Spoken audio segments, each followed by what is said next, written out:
Hello and welcome to Building the Ultimate, the show where I'm trying to find the best car in Forza Horizon 5 for under 200,000 credits, including upgrades. Last week, me and my two friends, Curtis and Cameron, decided to go head to head to try and find the best car. I picked a Subaru STI S209, Curtis picked the Mitsubishi GTO, and Cameron picked a Honda S2000. The results was quite surprising for me. If you want to see that video, the link will be in the description below, along with the rest of the season in a playlist for you to enjoy. This week, however, I've picked a car that I would never have thought I could afford for under 200,000 credits, let alone upgrading it within that budget, and hope to try and find, will it dethrone our Audi TTRS? Only time will tell. Now I think it's time to roll the intro. It's time to build the ultimate.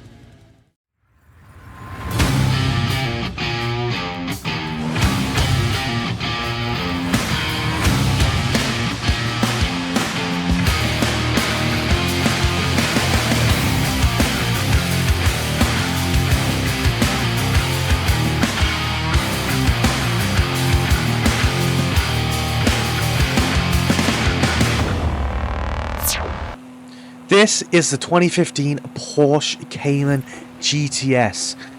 It costs 80,000 credits in Forza, and it's not a bad car. Now, in the grand scheme of things in this series, that leaves us with 120,000 credits to upgrade this car to make it the best possible car for under 200,000 credits in Forza. It has a top speed of 180 miles an hour with a 0 to 60 at 4.3 seconds, which isn't too bad to be fair. And it's got 340 brake horsepower to go with this engine. Now, it's rear-wheel drive, so it's not. It pushes you along. It doesn't pull you; it pushes you. It's quite nice. And in terms of Forza ratings, it's got a speed of 6.6, a handling of 5.7, acceleration of 6.1, launch of 6.2, braking of 5.2, and off-road of 5.2, with a rating of A-Class 767. Now, that's a good rating for a car. For 80,000 credits, this might be the cheapest Porsche you can buy in Forza. Regardless, this car feels so nice to drive. It's fast, it's nippy, and it drifts when you need it to. You can definitely tell it's a rear-wheel drive because the car wants to stick its back end out while going around corners. It's a really nice feeling car to drive. You even got that nice little spoiler when you hit like 60-70 miles an hour, pops up for more downforce. At 80,000 credits, that's a really nice feature to have. And if you're looking for a nice starter car in Forza, because you've not got much money, this might be a good contender, but we have to find out because we need to actually take it around our test track. But before we do that, let's continue driving this car. Let's just see how good this car actually feels to drive. And I gotta say, it does feel really smooth. It sticks to the ground really nice with a little bit of the extra downforce from that mechanical spoiler there. It goes to speed really nice. The engine itself sounds really good. Sounds just like you would expect a Porsche to sound. Because I'm using a wheel for this, so it feels really nice to drive. It's just that really, it rides the line between controllable and uncontrollable. Like some of those cars that are a bit too fast for its own liking, and when you go around a corner, you kind of want to just drift. Whereas when you open this bad boy up, you can see it is fast. With top speed of 180 miles an hour, it's no slouch. It's a really good car. But the real question is, how well does it do around our test track before any upgrades? That is the real question of the day. And we're going to find out before you upgrade. Before we continue, guys, go down below, hit that like button, hit that subscribe button if you're new around here. And after this video, go and check out the rest in the season and the rest of the series in separate playlists, linked in the description below. Right, let's take this around our test track, see how well it does before upgrades. Okay, we're at the test track, and we have to beat a time of 1 minute 58.4 that was set by the Audi TTRS, our reigning champion for pre- and post upgrades. We'll get to that after. Followed by the Jeep Trackhawk at 1:59 on the dot, and a Honda Civic Type R at third place at 1:59.9. So if we can beat those times, we're in top 3. We're in top 3. Because there's quite a bit of a big gap. There's about 12 seconds of gap between third and fourth place with the Nissan Skyline GTR at 2 minutes and 11. So if anything, we're most likely going to get we're going to mostly get fourth place. We're going to most likely take over the Nissan Skyline. But let's find out. We're going to go in 3, 2, 1, and let's do this, boys and girls. Let's go! Off the start line, not looking too bad here. First corner, slowing down just a little bit, but it handles it really well at high speeds. Little bit of a drift there, but straight into the isn't quite straight. Looking really well. We usually like to hit about 100 miles an hour as we go around this first corner, and the car hits that perfectly. Bit of a slowdown here because this corner is a bit of a tight one. 93 miles an hour, handles it like a champ. Braking into Death Corner, I like to call it. 40 miles an hour, this car handles it even better than I thought it would. Go around the first hairpin bend, and you can see this car is handling it like a champ at high speeds. Going down the second isn't quite straight here, and you can see it's just building speed. Going about 110, 120 miles an hour into the second bend here. Bit of a slowdown here, off the road a little bit, but back on the road, no problem at all. About 70 miles an hour now. Going around the next bend, leading into the bridge, and it's going really fast. Gonna have to slow the brakes on there to get back on the track here, but going around towards the bridge at 80 miles an hour ain't bad. Slowing down for the bridge perfectly. Now this is where I think the car's going to struggle here. Going into the off-road portion here. We all know Porsche don't make an off-road car, but it handles it really well. Oh, bit of a turn there. Handles it really well at 60 miles an hour. Going back on the tarmac. Bit of a side swipe right there. Now slamming the brakes hard for the festival, but going straight into it around 50 miles an hour. Going in the second last corner around 40.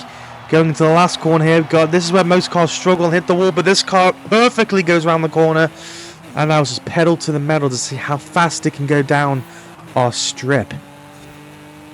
This is where a good acceleration comes into play here. 120 miles an hour, 130, 140, 149 down, crossing the line. And we did a time of 156.2. Holy hell. 156.2. It just broke the record by 2 seconds. It beat the Audi TTRS by 2.2 seconds. We have our new champion for the pre-upgrade times. So let's have a look at the leaderboard. We've now got our new champion, the Porsche Cayman, at 156.29. We've then followed by the Audi TTRS at 158.4, followed by the Jeep Trackhawk in third at 159 on the dot. Fourth place, the Honda Civic Type R at 159.9. And in fifth place, the Nissan Skyline GTR at 211.7. Subaru STI follows in 6th at 2 minutes 12.7. The Mitsubishi GTO in 7th at 2:14.2. And the Honda S2000 in 8th at 2 minutes 15.6. Now, it's going to be quite interesting to see how fast we can upgrade this car. And will it beat the TTRS after the upgrades? Because that's the important part. That is the important part. Now, this is just a baseline. This is not really what matters. What matters is the post-upgrade times around the track. So, it's time to build the ultimate Porsche Cayman GTRS. Let's do this.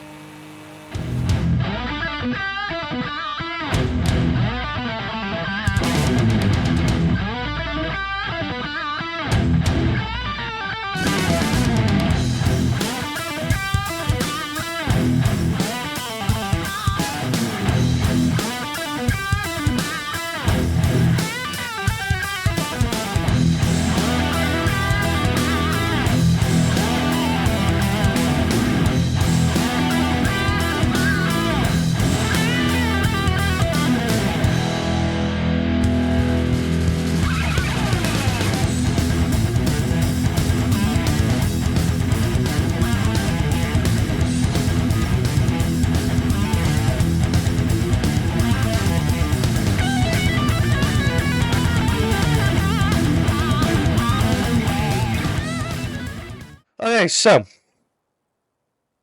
We have gained weight from 1,345 to 1,427 kilograms. We've gone from 340 horsepower to 1,215 horsepower. That is almost 1,000 horsepower increase. Our reducers have increased by 0.1, but our class has gone from A767 to S2608. What the actual hell? That is insane. For 94,650 credits, we're going to buy that now, and we still had about 121,000 credits left to spend. So no, we had 21,000 credits left to spend. And that's pretty cool. Let's take it for a test drive, shall we? Okay, so this is the new upgraded Porsche. It's definitely something. You second you change gear or you don't accelerate, you're spitting fire at the back end. It's new 0 to 63.2 from 4.3, so you're losing about 1.2 seconds of 0 to 60, which ain't bad. But the top speed is now 270, so it's about 90 miles an hour faster than it was before it upgraded. And it's still rear wheel drive right now. It's now got a rating of speed 10, a handling of 5.7, acceleration of 6.8, launch of 7.5, braking of 7.1, off-road of 5.7 with a class rating of S2908. Now, the one thing I've got to say about this is, where before you were taking the car out for a ride, the car's now taking you out for a ride. This thing just wants to drift. Whether because there's no grip to this or whatnot, I do not know. It is insane, and I'm struggling to drive this. It's because of how insane it is. You go too fast around a corner, you lose grip entirely. But when you really focus and really slow it down to some corners, it sticks like a god. It's a wonderful car, and with 270 miles an hour top speed and still costing under 200,000 credits here, you're really getting yourself a really good deal on a car. You know, it feels fast, it feels like it's a good contender to dethrone the TTRS. Jesus. It feels like a really good contender to dethrone the TTRS without, without breaking the bank, really, I would say, without going over the 200,000 credit limit. And I gotta admit, I'm a little bit jealous that it took me this. I'm a little bit annoyed more than anything else that it took me this long to discover this car, because I never once thought Porsche was a car brand that we could have used for this series, because I always thought, nah, you can't get a Porsche for under 200,000 credits in this game. But you can, but when you open her up, look at this. Oh, this is insane. This goes fast. That was insane. And the braking ain't too bad. 7.1 compared to 5.2. You're gaining a bit more braking points there. But again, yeah, like I said, didn't expect to be a Porsche around this price point to be able to put into this series, because I knew for a fact that if we get a Porsche, it's guaranteed to take top 3. And it took first place whilst we're doing pre-upgrades and post-upgrades. I've got a feeling this car's going to really do solidly, and I fell off a bridge. That's embarrassing. 12 seconds later. But yeah, I think this is a very good contender to be top 3. That's what I'm going to say. I'm calling it now. Top 3 contender. 100%. To prove my point, let's take it round the test track, shall we?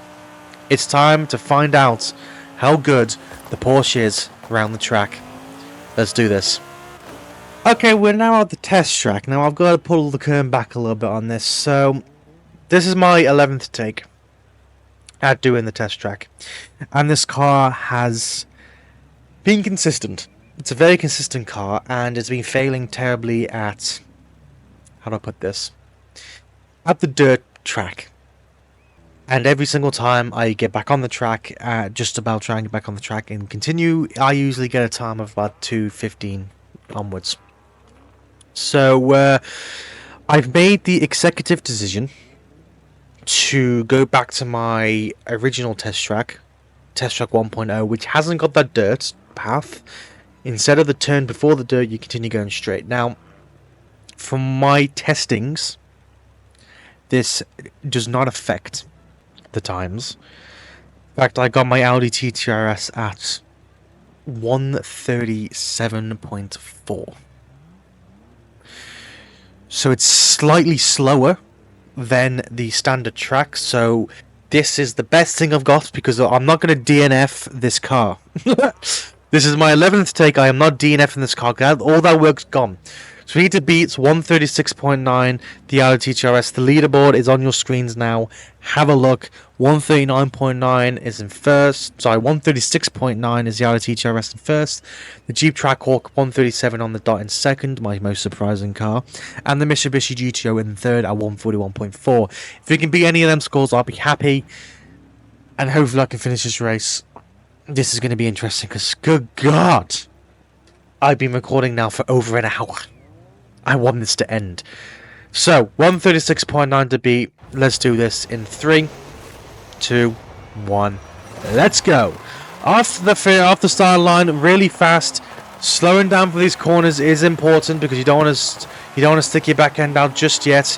But going down the first isn't quite straight. Really fast right now. You can see it's speeding through here. But having to put our brakes on for the first corner here is not a good look. But oh, it drifted a little bit, but that's fine. Going around Death Corner here really well, having to slow right down, but the car gets right back up into speed. That's what I was focusing on, the speed for a lot of this, because it's going to get our performance speed. That's what we need for this car con corner. Speed is what we need. And we're going into this at about 150. Slow right down for this corner at around 80 miles an hour here. Ooh, drifting a little bit, but it's fine. We've sorted it out perfectly fine. Going around this next bend here, having to slow down just a little bit, because good God, this is a tight bend sometimes. It looks like it's not that tight, but it gets a lot of cars. Going into the bridge right now, having to slow right down, because the bridge is a terrible corner. But as you can see here, we're going straight? What? We're missing that entire dirt patch, and we're coming straight into the festival at a pretty tight angle here. Going around this corner, second to last corner pretty slow, going into the last corner here. As you can see, it doesn't take any damage, and we're going down our straight now. As you can see, the car's now building its speed. This is where the car can really open up and shine beautifully. What will the track time get? What did it get? 137.8. 137.805. That just got our third place. Now, okay, it's not the most fairest test, again, like I said, because it hasn't got the dirt portion, but like I said, the Audi TTRS, it did this exact same track at 137.4. So, you know, this could have beaten the Audi TTRS, or at least the Jeep Trackhawk, through the dirt if it actually handled the dirt better. But good God, 137.8 makes the Porsche Cayman our third fastest car on the track by, again, about 4 seconds. That it's even though it's a bit disappointing that I had to use a different track, but again, it's I made sure the track itself, you know, was still usable, and it was. You know, like I said, the Audi TTRS did it at 137.4. You know, it got around the track slower, so I feel like this is this is the only fair way of doing it, because I'm not DNFing a Porsche, okay? You know, I'm not gonna DNF a Porsche because of the fact it couldn't get around our test track. So yeah, that was a bizarre episode. So, you know, all I'm going to say is, if you're new around here, guys, go down below. Hit the like, hit the subscribe if you're new. And check out the other episodes in this series.